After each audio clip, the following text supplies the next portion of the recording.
Hi, I'm Prerna Reddy. I'm the director at Talk and Learn Rehabilitation Center, Hyderabad. We have two branches, Vanasthalipuram and Malakpet. Today I'm going to talk about a topic becoming more and more important these days. The topic is alternative augmentative communication. అంటే ఒకవేళ మన child వర్బల్గా words develop చేయట్లేదు, వర్బల్గా communicate చేయట్లేదు అనుకుంటే ఎలా different వేస్లో చైల్డ్ని communication నేర్పియాలి అనే topic. 6th point వచ్చేసి ఏఏసి users ఎవరో ఉంటారు, వాళ్ళు లో ఇంటెలిజెంట్ చిల్డ్రను లేకపోతే వాళ్ళు వేరే పిల్లల కన్నా కేపబుల్ లేరు, కాగ్నిటివ్గా బుద్ధిశక్తి తక్కువ ఉన్న పిల్లలే ఏఏసి వాడతారు, బుద్ధి మంచిగా ఉన్న వాళ్ళ ఓన్లీ వర్బల్గా కమ్యూనికేట్ చేస్తారని ఇది ఒక మిత్ ఉంది. చాలామంది పేరెంట్స్ ఏమనుకుంటారు, ఓహో ఏఏసి డివైస్ ఇచ్చారా ఈ కిడ్కి, ఓకే ఈ కిడ్కి ఏం తెలియట్లేదు ఏమో రావట్లేదు కాబట్టి ఏఏసి డివైస్ ఇచ్చారని అనుకుంటారు.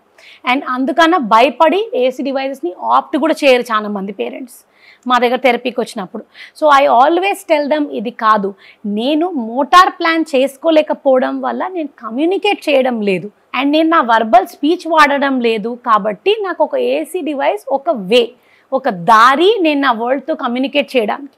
దానికి కాగ్నిషన్కి బుద్ధిశక్తికి అసలు సంబంధం లేదు. బుద్ధిశక్తి చాలా ఎక్కువ ఉన్న వాళ్ళు కూడా చాలా మంది అడల్ట్ పేషెంట్స్ ఉంటారు. ఇప్పుడు స్ట్రోక్ అయింది చెప్పాలి కానీ నేమ్స్ గుర్తు రావు, చాలాసార్లు నేమ్ ఫైండింగ్ డిఫికల్టీ ఉంటుంది. వాళ్ళకి ఆ యాప్స్ చాలా హెల్ప్ అవుతాయి బికాజ్ అది నేమ్ కూడా గుర్తు చేస్తుంది.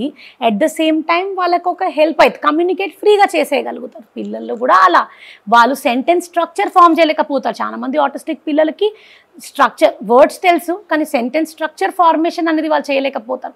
So if you give an AAC device they are able to form the sentence structure and communicate. That does not mean దాంతో అర్థం ఏం లేదు that this kid has low cognitive capability, ఈ మనిషికి కాగ్నిటివ్ కేపబిలిటీ పువర్ ఉంది కాబట్టి నేను AAC device ఇచ్చాను కాదు. So it depending AAC device gives you a way to communicate. It does not depend on the cognitive ability of the child. Thank you.